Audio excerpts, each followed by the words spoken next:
Hello students, welcome back to our YouTube channel. Previous class में हम लोगों ने ईएमआई के पार्ट फर्स्ट के प्रीवियस ईयर क्वेश्चन सॉल्व कर लिए थे। आज की क्लास में हम सेकंड पार्ट स्टार्ट कर रहे हैं, जिसमें हमारा डिस्कशन आज होगा सेल्फ इंडक्टेंस क्या होता है, इंडक्टर क्या होता है, एनर्जी स्टोर्ड उसमें कैसे लिखी जाती है, अलग अलग कॉन्फ़िगरेशन के लिए इंडक्टेंस का फार्मूला कैसे डिराइव कर सकते हैं। तो सबसे पहले आज की क्लास का हमारा डिस्कशन होगा कि सेल्फ इंडक्टेंस क्या होता है और सेल्फ इंडक्टेंस को हम कैसे डील कर सकते हैं, अलग अलग कॉन्फ़िगरेशन के लिए इसे हम कैसे निकाल सकते हैं।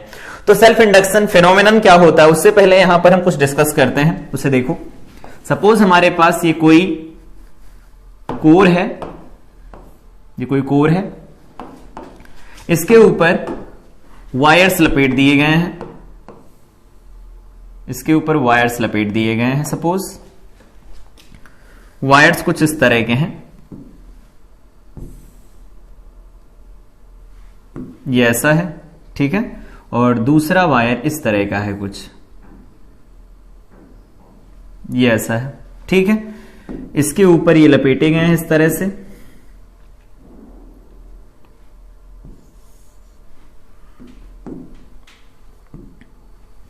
ये यहां से कुछ इस तरह से इस पर लपेट दिए गए हैं।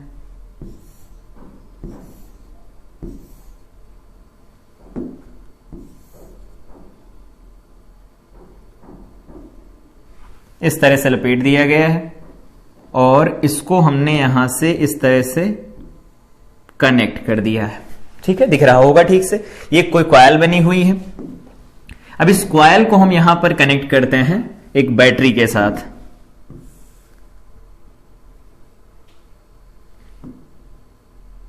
एक बैटरी के साथ कनेक्ट करते हैं, या सिंपली ऐसे कनेक्ट कर देते, एक बैटरी के साथ कनेक्ट करते हैं इसे हम। और इस बैटरी के साथ यहां पर एक रियोस्टैट लगा हुआ है,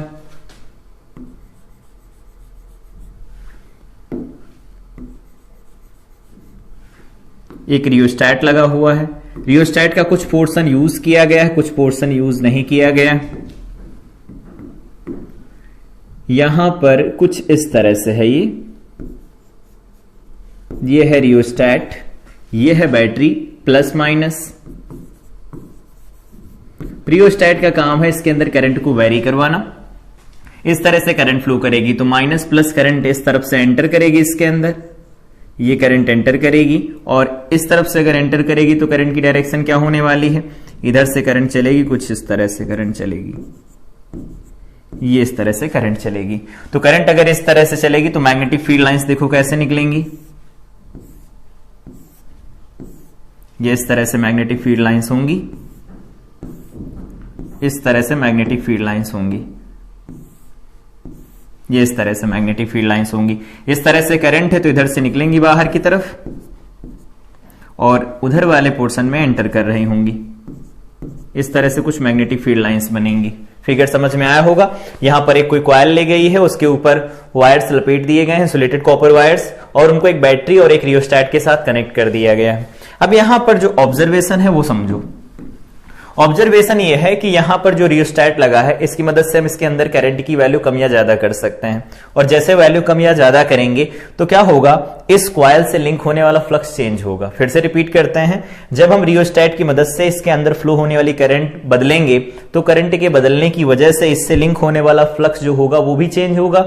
और according to Faraday's laws of electromagnetic induction, जब कभी भी किसी कॉइल से लिंक होने वाला फ्लक्स चेंज होता है तो उस कॉइल में एक ईएमएफ इंड्यूस हो जाता है, और इसी फेनोमेनन को हम कहते हैं ईएमआई।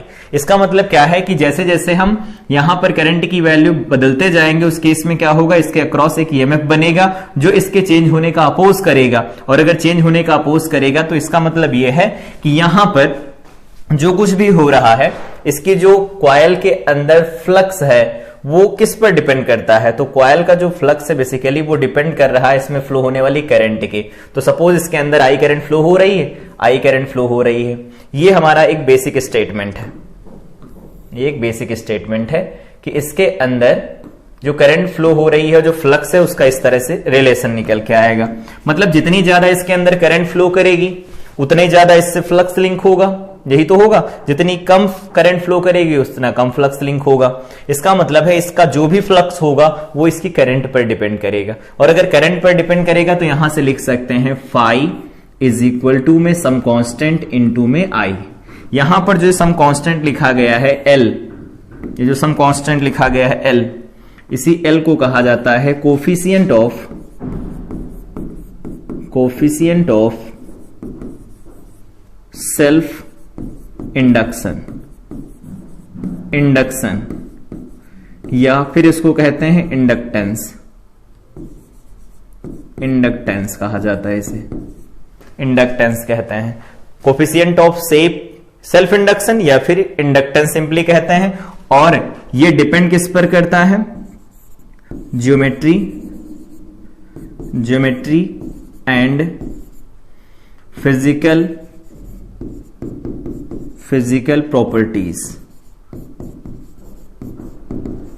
प्रॉपर्टीज, इन सब पर डिपेंड करता है। मतलब इसके अंदर अगर कोई कोर इंट्रोड्यूस करवा दी जाती है आयरन की, तो हम लोगों ने पढ़ा था मैग्नेटिक मटेरियल्स के अंदर, तो इसका जो मैग्नेटिक फील्ड होता है वो कई 100 टाइम्स बढ़ जाता है, जिसकी वजह से क्या होगा, इसका इंडक्टेंस भी बढ़ जाएगा। तो बेसिकली इंडक्टेंस होता क्या है, इंडक्टेंस कैसे डिफाइन किया जाता है, वो यहां से समझ में आ रहा होगा। अब इसको समझते हैं कि ये क्या है। The effect in which a changing current, देखो चेंजिंग करंट है इन अ सर्किट, किसी भी सर्किट में, induces an EMF in the same circuit, किसी सर्किट में अगर फ्लो होने वाली करंट की वैल्यू अगर बदलती है तो उस केस में क्या होता है, उस सर्किट से जो लिंक होने वाला फ्लक्स होता है वो चेंज होता है। और जब कभी भी किसी कॉइल या किसी कंडक्टर से लिंक होने वाला फ्लक्स चेंज होता है तो उसके अक्रॉस एक ईएमएफ बनता है और करंट फ्लो करती है। इसी फेनोमेनन को हम कहते थे ईएमआई। और वैसे यहां पर है, अगर किसी सर्किट के अंदर करंट फ्लो कर रही है और उसी का फ्लक्स चेंज हो रहा हो तो उसी में एक ईएमएफ बनता है, इसको कहा जाता है सेल्फ इंडक्टेंस। ठीक है, तो ये प्रोसेस होता है सेल्फ इंडक्शन। और जो ईएमएफ सेटअप होता है इस केस के अंदर, उसको कहते हैं सेल्फ इंड्यूस्ड ईएमएफ कहा जाता है। अब बात आती है कि सेल्फ इंड्यूस्ड ईएमएफ की कैलकुलेशन कैसे की जाएगी। तो इसको हम यहां पर फैराडेज लॉ से रिलेट करते हैं। देखो इधर यहां पर रिलेट करते हैं, अकॉर्डिंग टू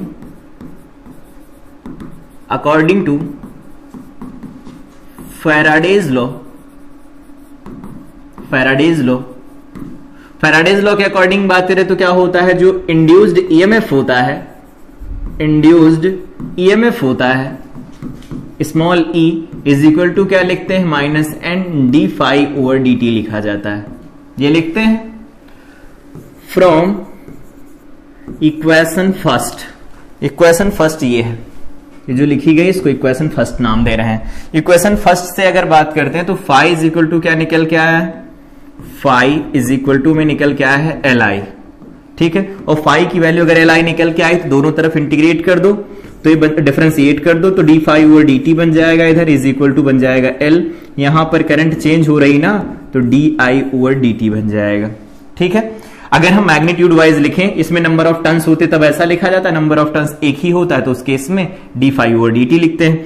तो इसको E इज इक्वल टू क्या लिखा जा सकता है, यहां पर मैग्नीट्यूड लगा के लिखना चाहो तो लिख दो L di/dt लिखा जाता है। ये हमारे पास इंड्यूस्ड ईएमएफ का फार्मूला निकल के आता है सेल्फ इंडक्शन के केस में। अब यहां से देखो जो वैल्यू लिखी जाती है L की, उसके बारे में कुछ बात कर लेते हैं। जो भी यहां से L लिखा जाएगा उसको क्या लिख सकते हैं, L इज इक्वल टू में लिखा जाएगा यहां से L E डिवाइडेड बाई में di/dt, di/dt लिखेंगे। यहां से बात करते हैं F, कंडीशन लगा देते हैं इसके ऊपर, di/dt इज इक्वल टू में 1 एम्पियर पर सेकेंड। अगर ऐसा हो जाता है तो उस केस में क्या होगा, जो L होगा वो किसके बराबर हो जाएगा, E के बराबर हो जाएगा। ठीक है, अब इससे डेफिनेशन क्या निकल के आती है, इससे निकल के डेफिनेशन ये आती कि अगर किसी कॉइल से पास होने वाली जो करंट की रेट है वो 1 एम्पियर पर सेकेंड है तो उसमें जो ईएमएफ बनता है वही इंडक्टेंस के बराबर लिखा जाता है। दैट मीन्स यहां से कह सकते हैं इफ रेट ऑफ, ऐसे लिख दो, if rate of change of current in a coil is 1 ampere per second, then inductance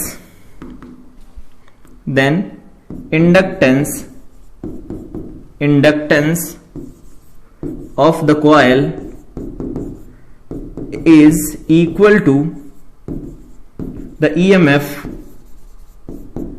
induced across it,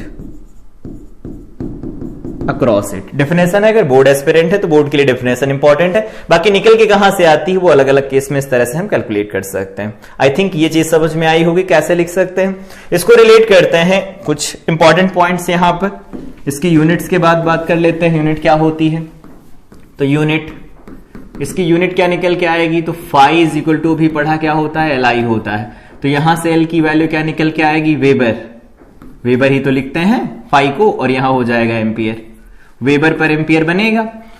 या फिर ऐसे नहीं लिखना तो ऐसे लिख दो, capital W small B divided by में एम्पियर, इस तरह से लिखा जा सकता है। एक और तरीका होता है, यहां से लिख लो, यहां से भी लिखा ई इज इक्वल टू लिखा जाता है L D I over D T लिखा जाता है, ठीक है। इसे क्या लिखते हैं, यहां से एल बन जाएगा E divided by D I over D T is equal to में इसकी यूनिट क्या निकल के आएगी, वोल्ट सेकेंड डिवाइडेड बाई में क्या बन जाएगा, एम्पियर, वोल्ट सेकेंड बन जाएगा। इसकी वोल्ट हो गई, सेकेंड चला जाएगा ऊपर, ये एम्पियर बन जाएगा, होगा ना। यहां से ऐसा लिखना चाहो तो एल इज इक्वल टू लिख सकते हो, ये बन जाएगा वोल्ट, ठीक है, डिवाइडेड बाई में यहां पर एम्पियर पर सेकेंड क्या होता है, करंट पर सेकेंड। या फिर ऐसे नहीं लिखना तो जैसे लिखा उस तरह से लिखा रहने दो। अभी इसको रिलेट करते हैं आगे, ये ऐसा बन जाएगा, ठीक है। तो यहां से हो गया एम्पियर पर सेकेंड। एल की यूनिट आ गई, एक ये यूनिट लिखना है, ये यूनिट लिख देना, एक ये यूनिट लिखना, तो ये लिख सकते हैं। अगर इस तरह से लिख करके हम इसकी डायमेंशन निकालें तो क्या निकल के आएगी, देखो dimensional formula, dimensional formula, dimensional formula क्या निकल के आने वाला है इसका, तो डायमेंशनल फार्मूला यहां से निकाल लो, phi is equal to L I से, तो phi is equal to L I, बोलो क्या बनेगा ये, फाई। तो यहां से एल को निकालोगे तो फाई डिवाइडेड बाई में आई बनेगा। फाई को क्या लिखा जाता है, बी ए डिवाइडेड बाई में आई लिखते हैं। बी को क्या करोगे, एफ इज इक्वल टू में आई बी एल, क्योंकि साइन की कोई यूनिट तो होती नहीं है साइन के साथ जो लिखा होता है। तो बी क्या निकल के आने वाला है, F divided by I into में एल, यहां पर बन जाएगा ए बाई आई, ठीक है। फोर्स का क्या लिखा जाता है बताओ, तो फोर्स का लिखा जाता है M L T minus two, यहां पर एरिया का हो जाएगा एल टू डिवाइडेड बाई यहां करंट हो जाएगा ए टू, और यहां पर एल हो जाएगा एल। बोलो क्या बनेगा, यहां पर ये एम अकेला है रहेगा, एल यहां पर दो है, देखो एक एल से एल कट जाएगा, एक दो यहां पर रह जाएंगे। टी को देखो क्या बनेगा, टी माइनस टू बन जाएगा, और ये बन जाएगा ए माइनस टू। ये हमारे पास हो जाएगा एल का डायमेंशनल फार्मूला, इस तरह से निकाल सकते हैं। तो डेफिनेशन जैसे लिखी गई उसी के अकॉर्डिंग निकाल सकते हैं। अगर चीजें पता हैं तो उन्हीं के साथ रिलेट कर लेना है, अदरवाइज यहां पर जो यूनिट निकल के आए इससे भी निकाल सकते हैं, वोल्ट सेकेंड और एम्पियर रख के सॉल्व कर दो इसे, ठीक। इसके बाद बात करते हैं कि इंडक्टर क्या होता है। जैसे यहां पर अभी पढ़ा इंडक्टेंस क्या होता है, तो जो डिवाइस होती है उसे हम इंडक्टर कहते हैं, और जो वो ऑफर करता है अपोजिशन, किसमें अपोजिशन ऑफर करता है ये सब अभी देखेंगे। तो जो अपोजिशन ऑफर होता है उसे कहा जाता है इंडक्टेंस, ठीक है। जैसे वहां पर क्या होता था, रजिस्टर और रेजिस्टेंस पढ़ा था। रजिस्टर क्या होता था, एलिमेंट होता था, सर्किट एलिमेंट होता था जो करंट फ्लो में अपोजिशन ऑफर करता था। यहां पर इंडक्टर एक इलेक्ट्रिकल एलिमेंट है, और ये क्या करेगा, सर्किट के अंदर रेजिस्टेंस ऑफर करेगा, मतलब अपोजिशन ऑफर करेगा, लेकिन किसमें, ये rate of change of current में ऑफर करेगा। मतलब करंट फ्लो कर रही है तो ये कोई रेजिस्टेंस ऑफर नहीं करेगा, मतलब कोई अपोजिशन नहीं लगाएगा, लेकिन उसमें फ्लो होने वाली करंट की वैल्यू अगर बदलेगी तो उस केस में ये जरूर कुछ ना कुछ रेजिस्टेंस ऑफर करता है, कुछ ना कुछ अपोजिशन ऑफर करता है। पढ़ते हैं इसके कुछ पॉइंट्स। जैसे वहां पर पढ़ा था रजिस्टर के बारे में, इंडक्टर, इसको हम कॉइल भी नाम दे देते हैं, चोक भी होता है जिसकी मदद से हम रोक पाते हैं। जैसे वहां पर रियोस्टैट पढ़ते थे, करंट को कम या ज्यादा करना है, यहां पर एसी में आगे जब हम डिस्कशन कर रहे होंगे तो चोक कॉइल का यूज किया जाता है। रिएक्टर क्या होता है, ये पैसिव होता है। पैसिव इलेक्ट्रिकल एलिमेंट क्या होते हैं, करंट इलेक्ट्रिसिटी अगर देखा है तो बताया था वहां पर ऐसे इलेक्ट्रिकल एलिमेंट जो सर्किट से ऑलवेज एनर्जी को कंज्यूम करते हैं उनको पैसिव इलेक्ट्रिकल एलिमेंट कहा जाता है, दूसरों पर डिपेंडेंट होते हैं, ठीक है। टू टर्मिनल डिवाइस होता है, इसके अंदर भी दो टर्मिनल होते हैं, ऑफ कोर्स दो टर्मिनल होते हैं इसके अंदर। लीनियर होता है, लीनियर होता है मतलब ओम्स लॉ के अकॉर्डिंग चलेगा। तो यहां पर अगर V versus I graph plot किया जाता है तो एक स्ट्रेट लाइन आएगी पासिंग थ्रू ओरिजिन, इसका मतलब ये लीनियर होता है। टू टर्मिनल का मतलब दो टर्मिनल होता है। इसको सर्किट में कैसे बनाया जाता है, तो सर्किट में इस तरह से बनाया जाता है इसे, ये इसका सिंबल होता है, ये क्या है, इंडक्टर है, ये इंडक्टर का सिंबल होता है, इस तरह से बनाया जाता है। ठीक है, कंपोनेंट दैट स्टोर्स एनर्जी, ये क्या करता है, एनर्जी स्टोर करता है in a magnetic field when electric current flows through it. अगर कोई कॉइल है, उस कॉइल में करंट फ्लो करवाई जाती है तो क्या करता है, ये एनर्जी स्टोर्ड करता है मैग्नेटिक फील्ड के अंदर। अगला पॉइंट देखो, an inductor typically consist of an insulated copper wires. ठीक है, जैसे यहां पर देखो लिखा गया, बनाया गया था, कॉपर वायर्स, ये देखो लपेटे गए हैं, copper wires wound into a coil around core of iron. Iron या फिर फेराइट मटेरियल्स होते हैं, आयरन या फेराइट, ये सब जितने भी फेरोमैग्नेटिक मटेरियल्स होते हैं उनको जब इंट्रोड्यूस करवा दिया जाता है किसी भी कोर के अंदर, मतलब बेसिकली किसी भी सोलेनॉइड के अंदर कोई भी कॉइल दे रखी है उसके अंदर, तो उनका जो मैग्नेटिक फील्ड होता है वो कई 100 टाइम्स बढ़ जाता है। ये बात हम लोगों ने पढ़ी थी जब मटेरियल पढ़ रहे थे, मैग्नेटिक मटेरियल और उनकी प्रॉपर्टीज। तो याद होगा ये कि आयरन की कोर हो, फेराइट ओर हो, अगर इनको इंट्रोड्यूस करवा दिया जाता है तो उसकी मैग्नेटिक फील्ड बढ़ जाती है। तो उस केस में क्या होता है, इंडक्टर की वैल्यू बढ़ जाती है और ज्यादा से ज्यादा एनर्जी हम स्टोर करवा सकते हैं। अगला पॉइंट है, when the current flowing through an inductor changes, current अगर जो फ्लो करने वाली है इंडक्टर से वो अगर चेंज होती है, time varying magnetic field induces, तो टाइम वेरिंग मैग्नेटिक फील्ड बनेगा। वो क्या करता है, इलेक्ट्रोमोटिव फोर्स इंड्यूस करता है, एक ईएमएफ इंड्यूस करता है कंडक्टर में, described by Faraday's laws of electromagnetic induction. Electromagnetic induction का जो लॉ है फैराडे का, उनके अकॉर्डिंग क्या होगा, उसमें एक ईएमएफ बनेगा, सर्किट कंप्लीट होता है तो वहां पर एक करंट बनेगी। ठीक है, अगला पॉइंट, लेंज लॉ के अकॉर्डिंग बात करें तो जो induced EMF has polarity which opposes the change in the current that created it. जो भी करंट ने इसे बनाया है ये उसी का अपोज करेगी, बढ़ रहा होगा तो कम करने की कोशिश करेगी, कम हो रहा होगा तो बढ़ाने की कोशिश करेगी। ठीक है, अगला पॉइंट है, एज अ रिजल्ट, यहां पर जो फाइनल पॉइंट लिखा है इसे लिख लेना अपने नोट्स में, inductors opposes any change in current through them. मतलब ये क्या करते हैं, इंडक्टर जो होते हैं वो अपोज करते हैं चेंज इन करंट का, ये करंट का अपोज नहीं करता, ध्यान रखना, ये चेंज इन करंट का अपोज करता है। किसी इंडक्टर में करंट फ्लो कर रही है, कोई दिक्कत नहीं, कोई अपोजिशन ऑफर नहीं होगा, लेकिन सर्किट में करंट की वैल्यू कम या ज्यादा हुई तो ये अपोजिशन ऑफर करता है। ये डिवाइस होती है इंडक्टर। सर्किट में इसका बिहेवियर कैसा होता है वो हम जैसे जैसे लेक्चर आगे बढ़ते जाएंगे पार्ट 2 EMI के, तो वैसे वैसे सीखते जाएंगे, लेकिन इसका सिंबल इस तरह से डिनोट किया जाता है। जैसे रजिस्टर को हम इस तरह से दिखाते थे, इस तरह से दिखाते थे, आर लिखते थे, ये भी 2 टर्मिनल डिवाइस होता था। कैपेसिटर को इस तरह से हम लोगों ने दिखाया, पढ़ा है, इस तरह से दिखाते हैं, और इंडक्टर को अभी देखा कुछ इस तरह से दिखाया जाता है। तीनों के बारे में याद रखना, तीनों के तीनों क्या होते हैं, ये भी पैसिव, ये भी पैसिव, ये भी पैसिव, तीनों पैसिव होते हैं, बाइलेटरल होते हैं, मतलब दोनों तरफ से इसमें करंट फ्लो कराई जा सकती, 2 टर्मिनल डिवाइस हैं, और पैसिव होते हैं। ठीक है, और लीनियर तो होते ही हैं, ओम्स लॉ को फॉलो करते हैं। इसमें अगर ग्राफ ड्रॉ किया जाता है तो ओम्स लॉ यहां पर वैलिड रहता है। ठीक है, इसके आगे बात करते हैं direction of self induced EMF. हमने अभी देखा कि इंडक्टर को सर्किट में कैसे दिखाया जाता है।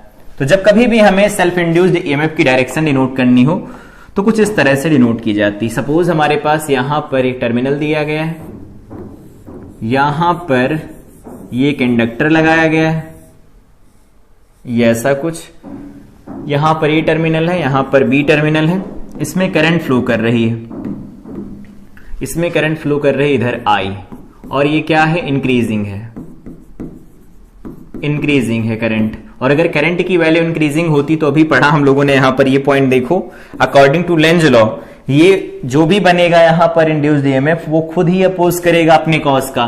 तो इसके बढ़ने की वजह से बनेगा तो इधर प्लस पोलैरिटी रखेगा, इधर माइनस पोलैरिटी रखेगा, यहां पर ई इंड्यूस जो बनने वाला है, ई इंड्यूस जो भी बनेगा वो इस तरफ बनेगा, उसकी डायरेक्शन इधर से इधर की तरफ होगी, सामने वाले का अपोज करेगा, कुछ इस तरह से।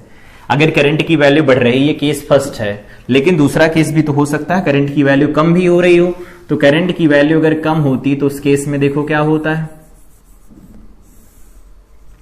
ये बी पॉइंट हो गया, ये ए पॉइंट हो गया, यहां पर जो करंट फ्लो कर रही है वो डिक्रीज हो रही है, आई जो है वो कैसा है, डिक्रीजिंग है, आई डिक्रीजिंग है, तो अगर आई की वैल्यू डिक्रीज करेगी तो क्या होगा, सपोर्ट करेगा ये, तो सपोर्ट करेगा तो कुछ इस तरह से पोलैरिटी बनाएगा माइनस से प्लस, और इसमें जो ई इंड्यूस्ड होगा, ई इंड्यूस्ड वो कुछ इस तरह से बनेगा, कुछ इस तरह से बनेगा, मतलब इसे सपोर्ट करने की कोशिश करेगा, यहां पर इसका अपोज कर रहा होगा। तो जब भी किसी सर्किट के अंदर पोलैरिटी बनानी होती है इंड्यूस्ड ईएमएफ की, इस तरह से बनाई जाती, क्योंकि आगे हम लोग एलआर सर्किट पढ़ेंगे, एलसी सर्किट पढ़ेंगे, इन सब के बारे में पढ़ा जाएगा। डीसी सोर्स पर लगा करके इनको पढ़ेंगे, तो वहां पर हम केसीएल केवीएल लगाया करेंगे, तो वो कैसे लगते हैं, पोलैरिटी मैटर करेगी, तो ध्यान रखना। करंट अगर बढ़ रही होगी तो इधर माइनस और प्लस बनेगा, करंट की वैल्यू कम हो रही होगी तो इधर माइनस इधर प्लस बनेगा, इसको ड्राइव करने की कोशिश करेगा, और यहां पर अगर करंट की वैल्यू बढ़ रही है तो उसको कम करने की कोशिश करता है। ये दो अलग अलग बेसिक रूल्स होते हैं, तो ये बी पॉइंट हो गया। ये दोनों पॉइंट याद होने चाहिए, क्योंकि सर्किट में जब भी केवीएल या केसीएल लिखा जाएगा, इनको ध्यान में रखकर लिखा जाएगा। ठीक है, तो ये हो गया डायरेक्शन ऑफ इंड्यूस्ड ईएमएफ कैसे डिनोट की जाती है सर्किट के अंदर। ये अकॉर्डिंग टू लेंज लॉ लिखी जाती है। क्यों? क्योंकि यहां पर जो भी इंड्यूस्ड ईएमएफ बनेगा वो अपने ही कॉज को अपोज करेगा। यहां पर किसकी वजह से बना, डिक्रीज होने की वजह से, और इसको घटने से रोकेगा। यहां पर ये बढ़ने की वजह से बना, इसको बढ़ने से रोकेगा। तो ध्यान रखना, अपने ही कॉज का अपोज करता है। अगला पॉइंट है स्टेप्स फॉर फाइंडिंग एल। अगर अलग अलग कॉन्फ़िगरेशन दिया गया होता, अलग अलग ज्योमेट्री दी गई होती है, तो उस केस में हम एल की वैल्यू कैसे निकाल सकते हैं। पॉइंट नंबर वन है assume current I in the coil. कोई भी कॉइल दे रखी, कोई भी कॉन्फ़िगरेशन दे रखा, उसके अंदर एक करंट अज्यूम करो आई। ठीक है, determine the magnetic field due to this current in the coil. इस करंट की वजह से जो भी मैग्नेटिक फील्ड बन रहा उसकी वैल्यू निकाल लो। ठीक है, ऑब्टेन मैग्नेटिक फ्लक्स लिंकेज। ये देखो, इतना ये वैल्यू निकालनी है हमें कि अगर n नंबर ऑफ टर्न्स हैं तो उससे इतना फ्लक्स लिंक होगा, वो वैल्यू निकालो। Compare with this value is equal to this value. हमने पढ़ा भी एन डी फाई जो लिखा जाता है वो किसके बराबर होता है, एल के बराबर होता है, या जो भी बेसिकली फ्लक्स बनता है नेट फ्लक्स, वो एल के बराबर लिखा जाता है। इससे कंपेयर करवा करके एल की वैल्यू हम फाइंड कर सकते हैं। जैसे वहां पर हम लोगों ने लिखना सीखा था, सी कैसे निकालते हैं, यहां पर एल निकालना सीखेंगे। तो कैसे निकाला जाता है, पॉइंट नंबर 1 देखो। सर्कुलर कॉइल कोई दे रखी है, तो सपोज हमारे पास अगर कोई सर्कुलर कॉइल है, यहां पर एक कोई सर्कुलर कॉइल है, ये सर्कुलर कॉइल है। इस सर्कुलर कॉइल की जो रेडियस दे रखी है वो कितनी है, आर है। सपोज आर है, रेडियस आर है, और इसमें नंबर ऑफ टर्न्स कितने हैं, एन है। ये क्या है, total number of turns.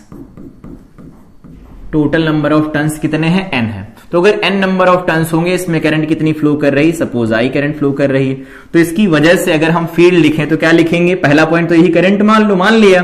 Field लिखो तो बी इज इक्वल टू क्या लिखा जाएगा, बोलो, mu naught I divided by, क्या लिखते हैं, mu naught I divided by, यहां पर टोटल नंबर ऑफ टर्न्स की वजह से लिखना होगा, तो म्यू नॉट एन आई लिखो कॉइल की वजह से, डिवाइडेड बाई में 2 इंटू में आर लिखा जाता है। आई थिंक याद होगा, ये हम लोगों ने डेराइव किया था, ये बायो सेवर्ट लॉ से भी डेराइव किया था, एम्पियर्स लॉ में भी देखा था इसे। ये हमारे पास निकल के आ जाएगा फॉर्मूला। ठीक है, याद रहना चाहिए। अब क्या करना है हमें, यहां से निकालना है फाई। तो हम लोगों को पता है फाई इज इक्वल टू लिखा जाता है बी ए, लिखते हैं ना, ए टर्न से पास करने वाला है। तो अगर एन से पास करने वाला निकालें तो क्या लिखेंगे, N phi is equal to में एन बी ए बन जाएगा, बनेगा, सही है। और एन बी ए बन जाएगा तो ये एन तो ठीक है, बी की वैल्यू रख दो, तो बी की वैल्यू कितनी आ जाएगी, mu naught N I divided by में 2r बन जाएगा, इनटू में क्या बन जाएगा, एरिया। देखो ठीक से समझ आ रहा है, यहां पर बनेगा एन, ये हो गया बी की वैल्यू, इनटू में ए बन जाएगा, यहां पर एन इंटू में 5 बनेगा, एन इंटू में 5 बनेगा, और ये बन जाएगा mu naught N square A divided by में 2r बनेगा, और इनटू में क्या लिख सकते हैं, यहां पर i लिखा जाएगा। इसको कंपेयर किससे करवाना होता है, तो कंपेयर करवाना होता है N phi is equal to में एल आई के साथ, इससे कंपेयर करवाते हैं। तो जो भी ब्रैकेट में लिखा गया है वही नहीं हो जाएगा इस कॉन्फ़िगरेशन का इंडक्टेंस, तो यहां पर लिखना चाहो तो लिख दो, L इज इक्वल टू क्या मिल जाएगा, L इज इक्वल टू मिलेगा mu naught N square A divided by में बन जाएगा यहां से 2r। ये हमारे पास रिजल्ट निकल के आएगा। इस तरह से अगर नहीं लिखना है तो एक पॉइंट और, पॉइंट क्या है कि अगर ए को रिप्लेस कर दिया जाए तो म्यू नॉट यहां पर बन जाएगा एन स्क्वायर, ये बन जाएगा पाई आर स्क्वायर, डिवाइडेड बाई में क्या बन जाएगा 2r बनेगा। तो इसको ऐसे भी लिख सकते हैं, एल इज इक्वल टू में म्यू नॉट एन स्क्वायर, यहां पर बन जाएगा पाई आर डिवाइडेड बाई में बन जाएगा 2। तो जैसा लिखना चाहे वैसा लिख सकते हैं, जिस तरह से डाटा दिया गया होगा उसके अकॉर्डिंग निकाल लेंगे। तो सर्कुलर कॉइल का जो सेल्फ इंडक्टेंस लिखा जाता है वो mu naught N square pi r divided by 2 लिखा जाता है, otherwise mu naught N square A divided by में 2r करके भी लिख सकते हैं।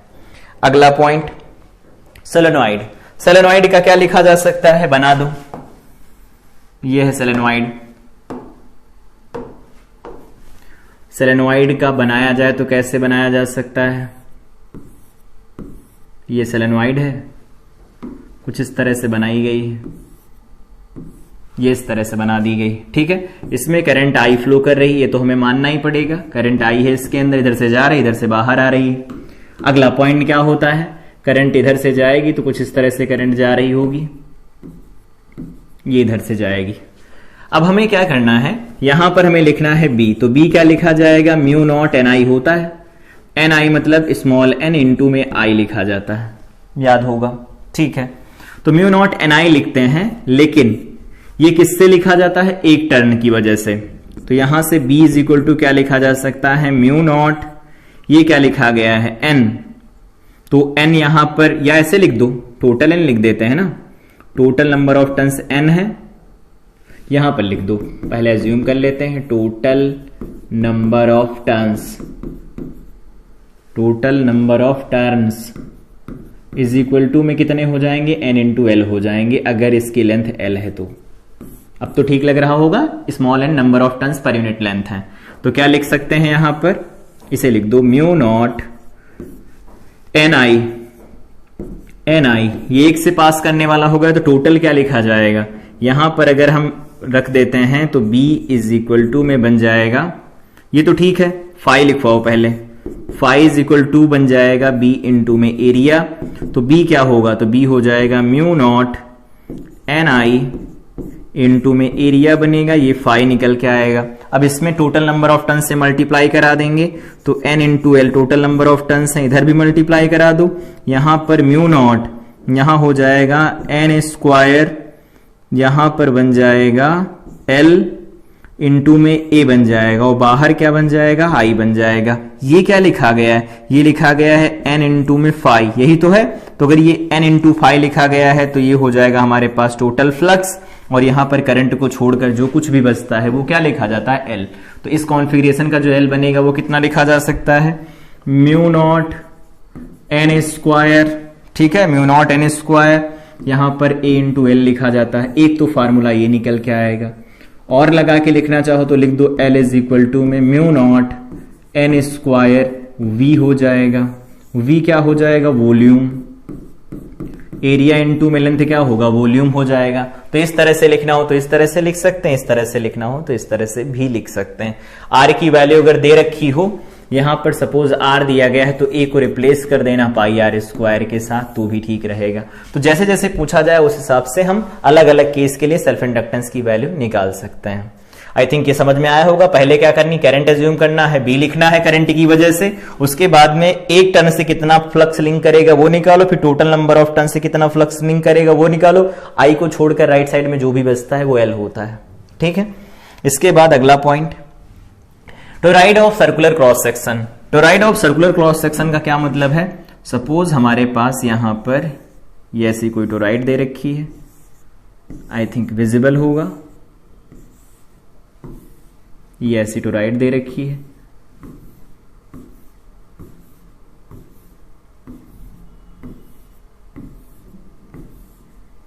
ये ऐसा है, ठीक है। इसमें पहले क्या करना है, करंट चला देनी है, मान लिया करंट आई चल रही है, ठीक है। तो अगर करंट आई चलेगी तो बी लिखना, इसके लिए हम लोगों ने सीखा था, क्या लिखते थे, बी इज इक्वल टू लिखा जाता था म्यू नॉट एन आई, तो यहां लिखते थे एन डिवाइडेड बाई में 2 पाई आर, इंटू में क्या लिखते थे, आई लिखा जाता था। आई थिंक याद होगा, ये डेराइव किया गया था। अब क्या करना है, हमें फाई निकालना है, तो बोलो फाई इज इक्वल टू क्या लिखा जा सकता है, बी ए।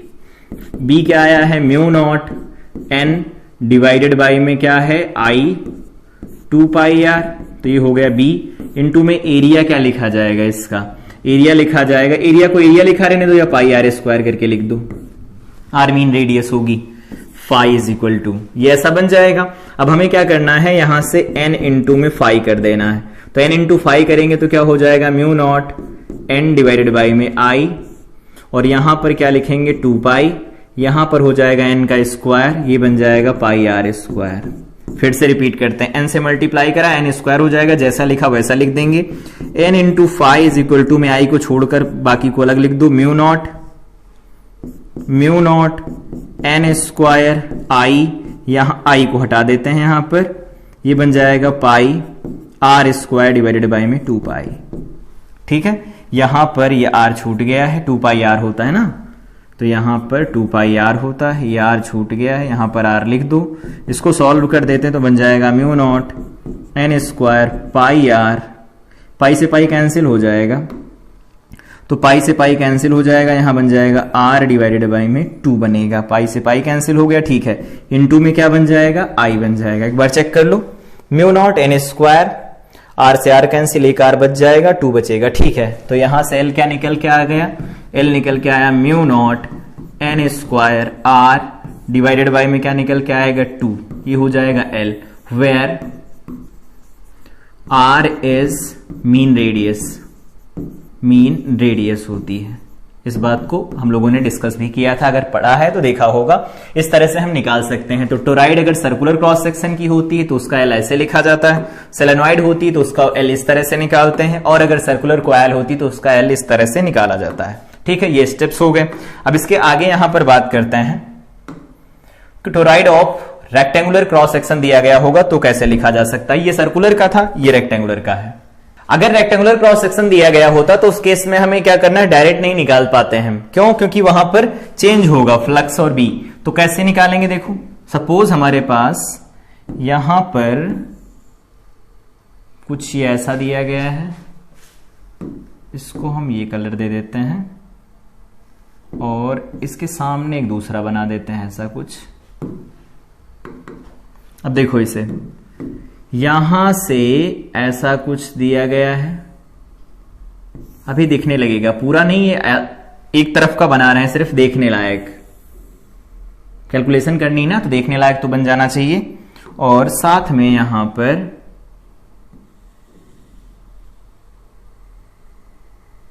ये ऐसा कुछ दिया गया है। ठीक है, ये ऐसा दिया गया है, ये ऐसे लिखा रहने दो, ऐसे बना रहने दो। अब क्या करना है हमें, यहां पर जो भी बनेगा, यहां से इस पॉइंट पर जो भी डिस्टेंस ली जाएंगी, तो मान लेते हैं अंदर वाले डिस्टेंस कितनी दे रखी वो a है, बाहर वाले डिस्टेंस कितनी दे रखी वो b है, रेडियस है। तो अगर a और b दिया गया, इसमें current of course I flow कर रही होगी, नंबर ऑफ टर्न्स भी इसके ऊपर बाउंड किए गए होंगे, तो नंबर ऑफ टर्न्स बाउंड किए गए होंगे तो वो भी बाउंड कर देते हैं, ये इस तरह से नंबर ऑफ टर्न्स इसके ऊपर लपेट दिए गए होंगे। इसका क्रॉस सेक्शन कैसा है, तो इसका क्रॉस सेक्शन दिया गया है रेक्टेंगुलर क्रॉस सेक्शन, इस तरह से इसके ऊपर वायर्स लपेट दिए गए होंगे। अब हमें क्या करना है, अब इंटीग्रेट करना पड़ेगा, क्योंकि इसके रेक्टेंगुलर क्रॉस सेक्शन के अंदर फील्ड वेरिएबल बनेगा। तो क्या करते हैं, किसी r डिस्टेंस पर चलते हैं और यहां पर एक स्ट्रिप ले लेते हैं छोटी सी, यहां से x डिस्टेंस या r ले लो डिस्टेंस, सपोज r डिस्टेंस है, यहां पर चले गए और ये dr है, और ये जो क्रॉस सेक्शन की हाइट दे रखी वो h है, वो हमें गिवन है। तो अब ये बताओ कि अगर हम b लिखते हैं, b इज इक्वल टू, तो क्या लिखा जाएगा, म्यू नॉट, टोराइड की वजह से सर्कुलर बन जाएगा ना, छोटी सी स्ट्रिप बनेगी, म्यू नॉट क्या लिखते हैं n, तो ये n हो जाएगा डिवाइडेड बाई में 2 पाई r बन जाएगा, 2 पाई r का मतलब 2 पाई r ही होगा, म्यू नॉट n i बन जाएगा। ठीक है, ये तो हो गया b, और अगर b की वैल्यू निकल आई तो फाई निकाल लो, फाई इज इक्वल टू क्या लिखा जाता है, ba, तो फाई की वैल्यू निकल आएगी म्यू नॉट n, यहां पर i आ जाएगा, 2 पाई r आ जाएगा, इनटू में एरिया आ जाएगा। अब क्या करना है, n नंबर ऑफ टर्न्स है तो n से मल्टीप्लाई करा देते, तो n phi is equal to में क्या बनेगा, ये छोटा सा d फाई लिख दो ना, छोटा सा d फाई लिख देते हैं। तो अगर छोटा सा d फाई लिखेंगे तो यहां से क्या निकल के आएगा, एरिया, एरिया तो लिखा नहीं गया तो d फाई, एरिया लिखवाओ, mu naught n i divided by में 2 पाई r इंटू में एरिया क्या लिखा जा सकता है, इसे लिख सकते हैं h इंटू में dr, लेंथ इंटू विड्थ लिखेंगे, रेक्टेंगुलर है तो। अब क्या करना है, हमें इसे इंटीग्रेट करना है, तो फाई इज इक्वल टू क्या लिखा जाएगा, म्यू नॉट एन से मल्टीप्लाई भी करा देंगे, बाद में करा लेंगे, यहां पर बन जाएगा h, ठीक है, और यहां पर i बन जाएगा mu naught H I divided by में बन जाएगा 2 पाई, और इधर क्या लिख सकते हैं dr ओवर r। देखो एक बार फिर से, mu naught N I H बन गया डिवाइडेड बाई में 2 पाई, यहां a से लगा करके b तक जाएगी, इसकी रेडियस सॉल्व कर दो इसे, तो mu naught N H I divided by में बन जाएगा 2 पाई, यहां 1 बाई आर का बनेगा ln r, और b से a की लिमिट लगाएंगे तो क्या बन जाएगा, ln b बाई a बनेगा। बेसिक मैथ, ठीक है, इतना होगा। अब क्या हो गया, इसको हम n नंबर ऑफ टर्न से मल्टीप्लाई करा देंगे तो क्या बन जाएगा, फाई या n phi is equal to, इसको मल्टीप्लाई कराओ तो mu naught n square h, और यहां पर बन जाएगा 2 पाई, इसे लिख सकते हैं ln b बाई a, और बाहर क्या लिखा जाएगा i, तो i को छोड़कर जो बचता है वही तो l होता है, तो यहां से अगर वैल्यू निकालेंगे तो l की वैल्यू क्या निकल के आएगी, इधर लिख देते हैं mu naught n square h divided by 2 पाई, और इधर लिख सकते हैं ln b बाई a। ये हमारे पास इंडक्टेंस की वैल्यू निकल के आ जाएगी अगर रेक्टेंगुलर क्रॉस सेक्शन दिया गया होता है किसी टोराइड का, तब के लिए, ठीक है। यहां पर फील्ड वेरिएबल था, इसलिए हमें क्या करना पड़ा, इंटीग्रेट करना पड़ा, लेकिन यहां जो इधर लिखे गए इन पर फील्ड वेरिएबल नहीं था। तो रेक्टेंगुलर क्रॉस सेक्शन दिया गया होगा तो इस तरह से कैलकुलेशन करेंगे, और रेक्टेंगुलर नहीं दिया गया होगा तो इस तरह से कैलकुलेशन की जाएगी सर्कुलर के लिए। फार्मूले जो निकल के आए हैं अगर याद रखना है तो याद रखो, अदरवाइज कैसे निकल के आते हैं वो एक साथ क्लिक करना चाहिए कि डायरेक्ट फाइनल फार्मूला क्या बनेगा। इसके बाद अगला कॉन्सेप्ट है कि एनर्जी स्टोर्ड कितनी लिखी जा सकती है किसी इंडक्टर के अंदर। इंडक्टर अगर है, जैसे कैपेसिटर में लिखते थे, यहां पर हम लोगों ने पढ़ा था कैपेसिटर, जैसे ये कैपेसिटर है तो इसके अंदर एनर्जी स्टोर्ड हुआ करती थी, प्लस माइनस प्लेट्स बनती थी, ये पॉजिटिव प्लेट होती थी, ये निगेटिव प्लेट होती थी, इसके अंदर एनर्जी लिखी जाती थी हाफ सी वी स्क्वायर या फिर क्यू स्क्वायर अपान 2c, या फिर इसको लिखते थे हाफ ऑफ क्यू इंटू में वी लिखा जाता था, अलग अलग केस में वैल्यू लिखते थे। वैसे यहां पर भी इंडक्टर के अक्रॉस भी कुछ ना कुछ एनर्जी स्टोर्ड होती है। देखो कैसे, मान लेते हैं कि यहां से करंट फ्लो कर रही है इसके अंदर, ये इंडक्टर दिया गया, ये इंडक्टर दिया गया, ये एंड ए है, ये एंड बी है, और इसमें जो करंट फ्लो कर रही, सपोज वो करंट इंक्रीजिंग है, जो करंट है आई वो कैसी है, इंक्रीजिंग है, इंक्रीजिंग है, तो इसमें जो भी इंड्यूस्ड ईएमएफ बनेगा वो ये डायरेक्शन रखेगा। अभी हम लोगों ने देखा था डायरेक्शन ऑफ इंड्यूस्ड ईएमएफ क्या लिखा जाता है, तो ये प्लस और माइनस पोलैरिटी बनाएगा। ड्रॉप करवाएगा ना, तो ड्रॉप करवाएगा तो यहां से जो सप्लाइड एनर्जी पर सेकंड लिखी जाएगी उसे क्या कहते हैं, पावर कहते हैं। तो क्या लिख सकते हैं, power P is equal to में लिखा जाएगा, तो क्या लिखेंगे बताओ, P इज इक्वल टू लिख सकते हैं V इंटू में I लिखा जाता है। V का मतलब यहां का ईएमएफ, यहां का ईएमएफ E इंटू में I लिखा जाता है। ये जो E होता है ये क्या लिखा जाता है, E जो लिखा जाता है उसे लिखते हैं L D I by D T, into में लिखा जाता है I, तो इसको ऐसे नहीं लिख सकते क्या, L I D I by D T लिखा जाता है, ये पावर हो जाती है। आई थिंक ये चीज समझ में आई होगी। और पावर हो गई तो एनर्जी कैसे लिखी जाती, पावर इनटू टाइम, तो डेल्टा टी टाइम की बात करते हैं, dt टाइम की बात करते हैं, तो ऐसा लिख दो P dt is equal to में यहां पर लिखा जाएगा L I D I. I think ये चीज समझ में आई होगी। यहां पर dt को इधर ले लिया तो P dt क्या बन जाएगा, वर्क डन, और वर्क डन को क्या लिख सकते हैं, L तो कांस्टेंट है, यहां पर dw बन जाएगा, और यहां पर क्या लिख सकते हैं, तो ये बन जाएगा I डी आई। ठीक है, इंटीग्रेट कर दो तो ये बन जाएगा W इज इक्वल टू में L I square divided by में 2 बनेगा। तो यहां से जो एनर्जी स्टोर्ड निकल के आएगी, लिखना चाहो तो लिख लो, energy stored U is equal to क्या लिखा जाएगा, that will be half L I square. याद रखना, जब कभी भी किसी इंडक्टर के अक्रॉस एनर्जी स्टोर्ड लिखनी हो तो हाफ एल आई स्क्वायर से लिखी जाती है। सिमिलर है, जैसे हाफ सी वी स्क्वायर होता था वैसे हाफ एल आई स्क्वायर से इस तरह से लिख सकते हैं हम इसे। तो यहां पर जो भी पावर सप्लाई की जाएगी ना इस इंडक्टर को, वो इतनी लिखी जाएगी, और पावर इनटू टाइम क्या होता है, वर्क डन, और वर्क डन ही क्या होगा, एनर्जी के फॉर्म में स्टोर हो जाएगा, half of L I square बनेगा। डेरिवेशन इंपॉर्टेंट नहीं है उतना, फार्मूला याद रखेंगे। अगर बोर्ड के लिए है तो डेरिवेशन भी इंपॉर्टेंट है। इसके बाद बात करते हैं एनर्जी डेंसिटी। जैसे वहां पर पढ़ा था कि एनर्जी डेंसिटी जो लिखी जाती है small you E electric field में, उसे क्या लिखते हैं, half of epsilon not into में ई स्क्वायर लिखा जाता है। देखो प्रीवियस फार्मूलेज रिवाइज हो रहे हैं, तो प्रीवियस फार्मूले अगर रिवाइज हो रहे हैं तो उन्हीं के बिहाफ पर हम चीजों को देखो डील कर पा रहे हैं। तो ये एनर्जी डेंसिटी लिखी जाती है between the plates of capacitor. तो अगर इंडक्टर है तो क्या होगा, तो अभी हम लोगों ने फार्मूला निकाला energy stored in an inductor. किसी इंडक्टर में जो एनर्जी स्टोर्ड होती है वो क्या लिखी जाती, तो लिखी जाती capital U is equal to में half of L I square. ठीक है। और जब भी कभी हम इंडक्टर की बात करते हैं तो जैसे वहां पर कैपेसिटर की बात करते थे तो दिमाग में आता था पैरेलल प्लेट कैपेसिटर, तो वहां का जो कॉन्सेप्ट है यहां पर हम यूज करेंगे। जब भी कभी इंडक्टर की बात करेंगे तो एक आएगा सोलेनॉइड, आइडियल सोलेनॉइड की बात करते हैं तो क्या लिख सकते हैं, फॉर सोलेनॉइड के केस में अगर बात करते तो उसका एल क्या लिखा गया, म्यू नॉट एन स्क्वायर में ए एल, या फिर इसको हम लोगों ने ऐसा लिखा mu naught N square into में वॉल्यूम, ये वॉल्यूम लिखा गया। ठीक है। तो अगर ये वैल्यू यहां पर रख देते हैं तो क्या लिख सकते हैं, u इज इक्वल टू में हाफ ऑफ एल, एल की वैल्यू कितनी है, mu naught N square volume into में क्या बन जाएगा, आई स्क्वायर बनेगा। ठीक है। इसको थोड़ा और ठीक कर देते हैं। देखो यहां पर u लिखा गया, इसे लिख सकते हैं हाफ, ये लिखा गया है म्यू नॉट, यहां पर एक n ले लो एक i ले लो, लिख दो कोई दिक्कत नहीं। यहां पर n और i एक रह गए ना, और यहां पर फाइनली क्या लिखा गया, वॉल्यूम। देखते जाना, यहां पर म्यू नॉट ले लिया, ni ले लिया, अभी यहां पर एक n बचा यहां लिख दिया, एक i बचा यहां लिख दिया, वॉल्यूम जहां है वहां बाहर लिख दिया इसे। यहां पर क्या है, म्यू नॉट लगाना चाहते तो अगर यहां म्यू नॉट लगाएंगे तो हमें म्यू नॉट से डिवाइड भी करना पड़ जाएगा। तो अगर इस एक्सप्रेशन को देखेंगे तो क्या बन जाएगा, यहां से u इज इक्वल टू में हाफ ऑफ, ये लिखा गया है म्यू नॉट एन आई, ये होल स्क्वायर में बदल जाएगा, और डिवाइडेड बाय में क्या लिख सकते हैं, म्यू नॉट लिख सकते हैं, इनटू में क्या बन जाएगा, वॉल्यूम। और एनर्जी डेंसिटी क्या होती है,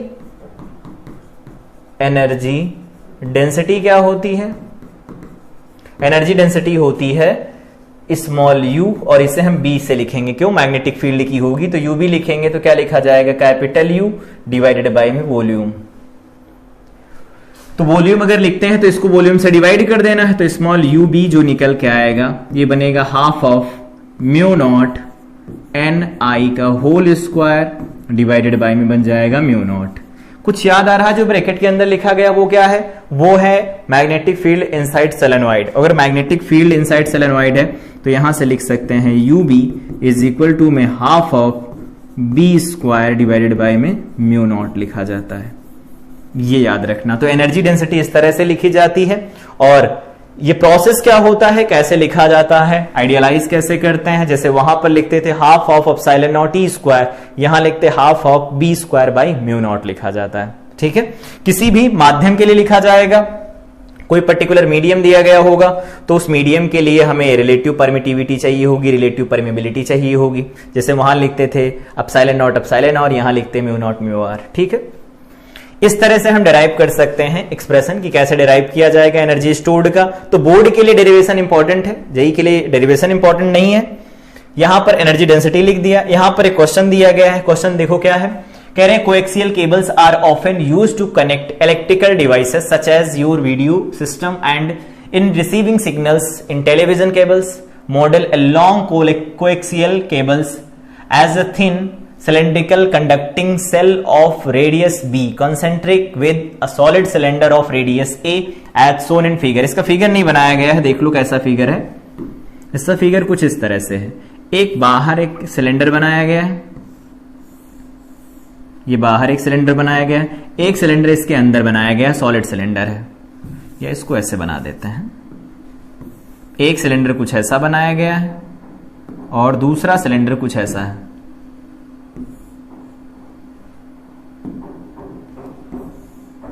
दूसरा सिलेंडर कुछ ऐसा है।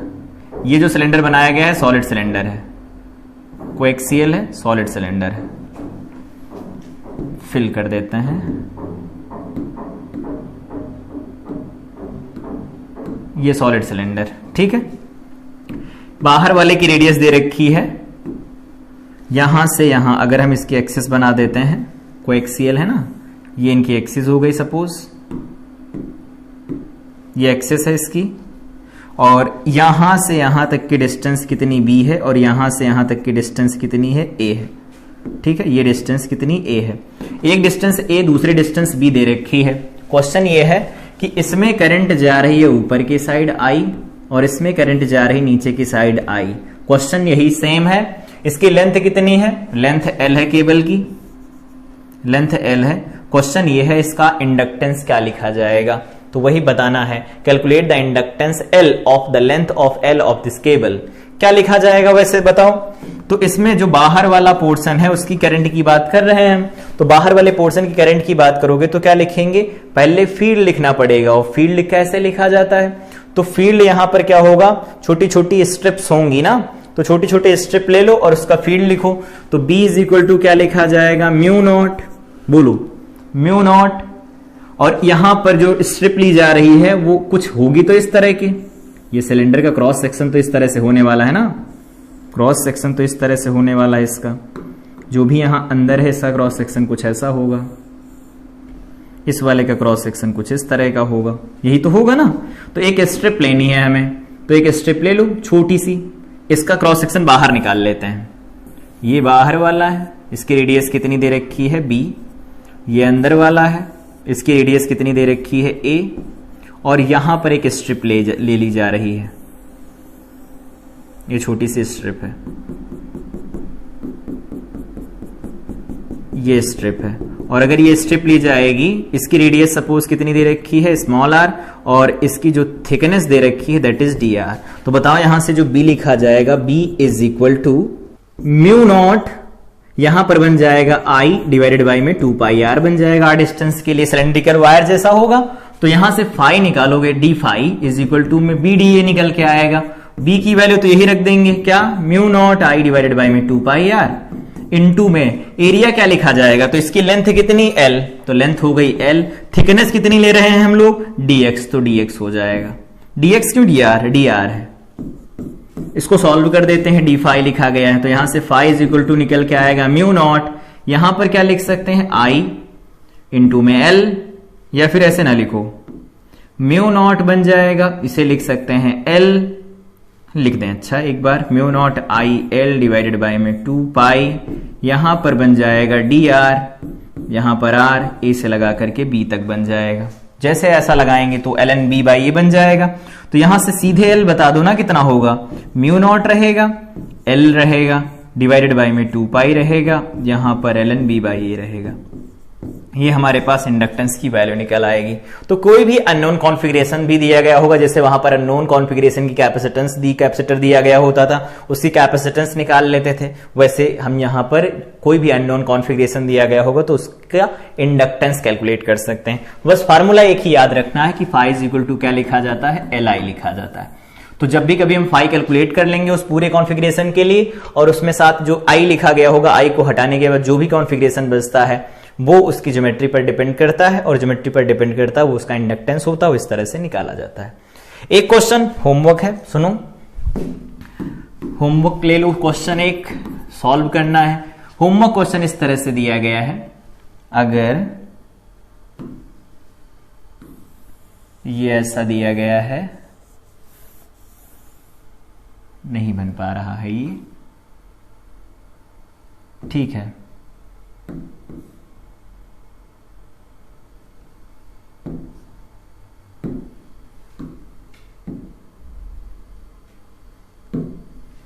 ठीक, और यहां पर ये कुछ इस तरह से दिया गया है, इस तरह से दिया गया है, या इस तरह से नहीं बनाना तो इस तरह से मत बनाओ, इधर बना लेते हैं अलग तरीके से, कुछ ऐसा, ठीक है, और इसको बनाया गया है कुछ ऐसा, ये ऐसा बनाया गया है, ठीक है, एक दूसरे के ऊपर रखे गए हैं, और इनके बीच का जो एक गैप दिया गया है, ये दिया गया है T, और यहां से यहां तक थिकनेस दे रखी है W, और इसमें करंट फ्लो कर रही I इधर जा रही, इसमें I इधर आ रही, ये सेम प्रोसेस, ठीक है, मतलब ऐसे समझ लो, एक बुक ऊपर रखी गई, एक बुक नीचे रखी गई, उनके बीच का जो गैप दिया गया है वो टी है, ये डब्ल्यू दिया गया है। ये डब्ल्यू लिखना चाहो डब्ल्यू लिख लो, नहीं बी लिख लो, डब्ल्यू लिखा है तो डब्ल्यू, नहीं तो बी लिख लो। यहां पर ये बी बन जाएगा, एक मिनट क्या हो रहा है, बी बन जाएगा, ये बी बन जाएगा। इसमें करंट इस तरह से फ्लो कर रही है। क्वेश्चन वही है, find inductance per unit length, per unit length इस कॉन्फ़िगरेशन का इंडक्टेंस कितना निकल के आएगा वो बताना है। ये क्वेश्चन होमवर्क रहेगा। तो ये क्लास थी जिसमें हम लोगों ने अलग अलग तरह से क्वेश्चन कैसे सॉल्व किए जा सकते हैं, सेल्फ इंडक्शन के ऊपर, इंडक्टेंस के ऊपर, साथ में यहां पर अलग अलग तरीके के कॉन्फ़िगरेशन के लिए देखो यहां पर एनर्जी स्टोर्ड भी देख लिया, एनर्जी डेंसिटी भी। ये फार्मूला याद रखना, इलेक्ट्रोमैग्नेटिक वेव जब शुरू करेंगे हम लोग पढ़ना तो वहां पर एनर्जी डेंसिटी जब लिखेंगे तो ये फार्मूला वहां डायरेक्ट यूज किया जाएगा। डिराइव कैसे हुआ है हर एक स्टेप को समझा दिया है यहां पर हम लोगों ने देख लिया कि सर्कुलर ना होकर के रेक्टेंगुलर क्रॉस सेक्शन दिया गया होता है तो कैसे एक्सप्रेशन लिखा जाता है। ये एक्सप्रेशन हो गया सर्कुलर क्रॉस सेक्शन के लिए, ये सोलेनॉइड के लिए हो गया, ये हो गया कोई अगर सर्कुलर क्वाइल दे रखी होती है, n नंबर ऑफ टर्न्स होते हैं तो उसका जो इंडक्टेंस लिखा जाता है वो इस तरह से लिखते हैं। यहां पर हम लोगों ने स्टेप्स देख लिए कि अलग अलग स्टेप्स कैसे लगा सकते हैं हम। यहां पर देख लिया कि इंड्यूस जो ईएमएफ बनेगा उसकी डायरेक्शन क्या होगी। अगेन ये जो डायरेक्शन यहां पर लिखी गई ये डायरेक्शन याद रखेंगे, क्यों? क्योंकि आगे जब हम लोग एलआर सर्किट के साथ डील करना शुरू करेंगे, आरएल सर्किट के साथ डील करना शुरू करेंगे तो वहां पर हम देखेंगे कि कैसे हम केवीएल लगाते हैं। तो केवीएल लगाने के लिए इनकी पोलैरिटी इंपॉर्टेंट रहेगी। ठीक है, यहां पर हम लोगों ने देखा कि इंडक्टर क्या होता है, एक इलेक्ट्रिकल एलिमेंट होता है जो बेसिकली चेंज इन करंट का अपोज करता है। देखो यहां पर फाइनली लिखा गया था inductors opposes any change in current through them, अपने अक्रॉस कोई भी करंट अगर फ्लो कर रही है उसमें चेंज होता है तो उसका अपोज करते हैं। That property is inductance. ठीक है, और ऐसी डिवाइस को कहा जाता है इंडक्टर। डायमेंशंस यहां पर लिख ली गई, साथ में यहां पर इसकी यूनिट देख ली गई।